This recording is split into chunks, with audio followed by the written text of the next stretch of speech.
नमस्कार, मैं ब्रजेश कुमार स्वागत करता हूं आपका YouTube channel math with Brajesh Kumar पे। तो पिछले वीडियो में हम लोगों ने फार्मूला को सीखा था और उसके कंसेप्ट को सीखा था कि पूरक कोण के त्रिकोणमितीय राशि में क्या संबंध होता है। आइए एक बार से हम उसको आपको रिवीजन कराते हैं, फिर आगे की क्लास को हम लोग कंटिन्यू करेंगे। जैसे हम लोगों ने पढ़ा था कि साइन थीटा को इसके पूरक कोण में कॉस 90 माइनस थीटा लिख सकते हैं, कॉस थीटा को साइन 90 माइनस थीटा लिख सकते हैं, टेन थीटा को कॉट 90 माइनस थीटा लिख सकते हैं, कॉट थीटा को टेन 90 माइनस थीटा लिख सकते हैं, सेक थीटा को कॉसेक 90 माइनस थीटा लिख सकते हैं और कॉसेक थीटा को सेक 90 माइनस थीटा के रूप में हम लिख सकते हैं। कब? जब पूरक कोण के रूप में हो। पूरक कोण का भी मतलब हम लोग समझ चुके थे कि जब दो कोणों का योग 90 डिग्री होता है, जब दो कोणों का योग 90 डिग्री होता है तो उसे पूरक कोण कहते हैं। आज हम लोग जो है इस पे आधारित कुछ प्रश्न को करने वाले हैं और बहुत ही लाजवाब ये चैप्टर होगा आपके लिए, बहुत कुछ सीखने को मिलेगा। तो चलिए क्लास को हम लोग शुरू करते हैं और अपने आज की सीखने की क्षमता को हम लोग बढ़ाते हैं। आज कुछ नया चीज़ सीखते हैं। जैसे हमारे पास क्वेश्चन हो कि साइन 20 बटा कॉस 70 को हल करके, साइन 20 बटा कॉस 70 को हल करके इसका मान बताएं। तो आपको ध्यान क्या देना है, एंगल पे आप देंगे, यहाँ ध्यान दीजिए। यहाँ पे कितना डिग्री है? 20 डिग्री। यहाँ पर कितना डिग्री है? 70 डिग्री।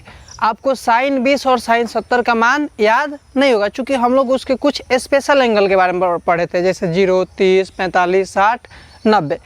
तो इस तरह के सवाल को हम लोग कैसे करें जिसका वैल्यू हमें याद नहीं है, जैसे साइन 20 का मान याद नहीं है, साइन 70 का मान याद नहीं है। तो आप इस तरह के प्रश्न में एक बात देख पा रहे होंगे और वो बात ये दिखाई दे रहा है आपको कि अगर एंगल का सम किया जाए, एंगल का सम किया जाए तो आपको 90 डिग्री दिखाई देगा। 20 और 70 कितना दिखाई देगा? 90 डिग्री दिखाई देगा। मतलब हम कह सकते हैं कि ये दोनों कोण मिल के पूरक कोण बना रहे हैं। कैसा कोण बना रहे हैं? पूरक कोण। अब जब भी ऐसा क्वेश्चन आपको दिखाई दे जहाँ पे एंगल का योग कितना हो रहा है, 90 डिग्री हो, वहाँ पे आप पूरक कोण के कंसेप्ट को अप्लाई कर सकते हैं। जैसे साइन 20 है तो साइन 20 को हम क्या लिख सकते हैं? साइन 20। और कॉस 70 के लिए हम लिख सकते हैं क्या? Cos 90 minus 20। Cos 90 minus 20। बस आप हमें बस इतना बताइए कि क्या हम कॉस 70 के लिए लिख सकते हैं कॉस 90 माइनस 20? आप कहेंगे बिल्कुल लिख सकते हैं। 90 में से 20 घटाएंगे कितना होगा? 70 होगा। अब आप ध्यान दीजिए, साइन 20 बटे में साइन 20 बटे में cos 90 minus theta, cos 90 minus theta क्या होता है? Sine theta. Cos 90 minus theta क्या होता है? Sine theta. और थीटा की जगह पर है कितना डिग्री? 20 डिग्री। अब आप देख रहे हैं कि साइन 20 बटा साइन 20 कट गया, कितना होगा? 1। तो इस तरह से हम हल कर सकते हैं साइन 20 और कॉस 70 को। कितना उत्तर होगा हमारा? 1 होगा। यहाँ तक कोई दिक्कत है आपको? कोई परेशानी है? बिल्कुल नहीं। चलिए नेक्स्ट हम लोग देखते हैं इसी पे और छोटे छोटे प्रश्न को। धीरे धीरे हम लोग छोटे छोटे प्रश्नों से बढ़ेंगे आगे। जैसे इसी में एक और प्रश्न हम आपको लिए लेते हैं। क्वेश्चन हो आपके पास कि साइन 72 बटा कॉस 18, साइन 72 बटे में कॉस 18। जैसे साइन 72 बटे कॉस 18 डिग्री। कोई ज़रूरी नहीं है कि आप नीचे वाले को ही चेंज कीजिएगा, आप ऊपर वाला भी चेंज कर सकते हैं, आपके मन के ऊपर है। जैसे इस वाले प्रश्न में हम आपको ऊपर वाला चेंज करके दिखाते हैं। आप क्या देखें कि 72 और 18 जोड़ेंगे तो कितना होगा? 90 होगा। मतलब यहाँ पे हम पूरा कोण का कंसेप्ट अप्लाई कर सकते हैं। साइन 72 है तो लिखिए साइन 72 के लिए हम क्या लिख सकते हैं 90 माइनस 18, 90 में से 18 को घटाएंगे तो क्या आएगा, 72 आएगा। बट्टे में cos 18, किसी एक को चेंज करना है, या तो आप ऊपर वाले को चेंज कर दीजिए या फिर नीचे वाले को चेंज कीजिए।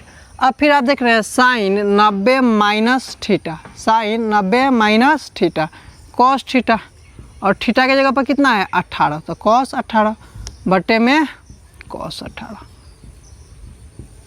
फिर cos 18 से cos 18 कैंसिल हो जाएगा, कितना होगा 1।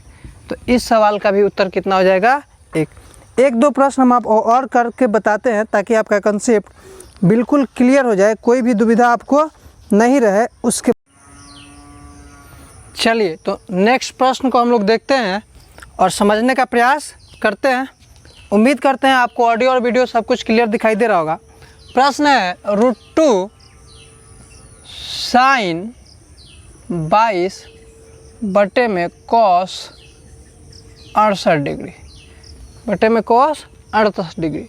अब इसके मान को हल करना है। फिर आप देख रहे हैं कि 22 और 68 को जोड़ेंगे तो कितना होगा 90, तो आप किसी एक को चेंज कीजिए। तो √2 साइन 22 को हम रहने दिए साइन 22 बटे में cos 68 के लिए क्या लिख सकते हैं 90 माइनस 22, 90 माइनस 22। अब देखिए √2 साइन 22 को रहने दिए साइन 22 बटे में cos 90 minus theta, cos 90 minus theta क्या होता है जी साइन थीटा, और थीटा की जगह पर क्या है 22, तो साइन 22, साइन 22 से साइन 22 कट जाएगा, क्या होगा √2।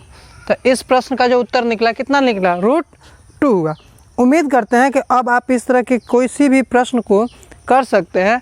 एक बहुत प्रचलित जो डाटा है उसको भी हम लोग लेकर कर लेते हैं। जैसे हमारे पास प्रश्न हो कि 10-10 बटे में cot 80 डिग्री, 10-10 बटे में cot 80 डिग्री। तो हम इसको क्या लिख सकते हैं 10-10 बटे में cot 80 के लिए 90 माइनस 10, 90 माइनस 10 तो 10-10, और cot 90 माइनस थीटा क्या होता है tan थीटा, तो tan10 से tan10 कट गया, कितना हो गया 1। उम्मीद करते हैं यहाँ तक आपको समझने में कोई परेशानी नहीं हो रहा होगा। अब चलिए इसी पर एक दूसरे टाइप का प्रश्न बनेगा, उस प्रश्न को भी हम लोग देख लेते हैं। जैसे अब यहाँ पे प्रश्न बना दिया जाए कि साइन 34 माइनस cos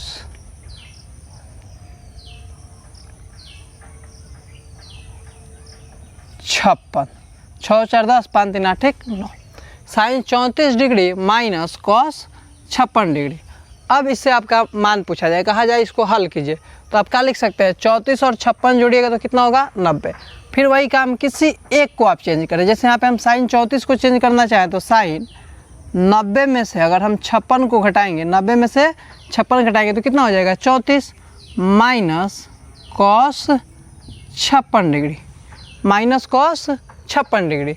तो साइन 90 माइनस थीटा क्या होता है cos थीटा, और इधर से cos 56 था ही, तो क्या हुआ cos 56 से cos 56 कट गया। इस सवाल का उत्तर कितना हुआ 0। तो ये छोटी छोटी बातें थी जिसको हम लोग अब बड़े बड़े प्रश्नों में प्रयोग करेंगे। तो उम्मीद करते हैं कि आज की वीडियो आपको अच्छी लगेगी और आप ज़रूर कुछ सीख पाए होंगे। यदि वीडियो आपको अच्छा लगे तो वीडियो को लाइक करें, अपने दोस्तों के बीच शेयर करें और चैनल को सब्सक्राइब करना बिल्कुल भी नहीं भूलें।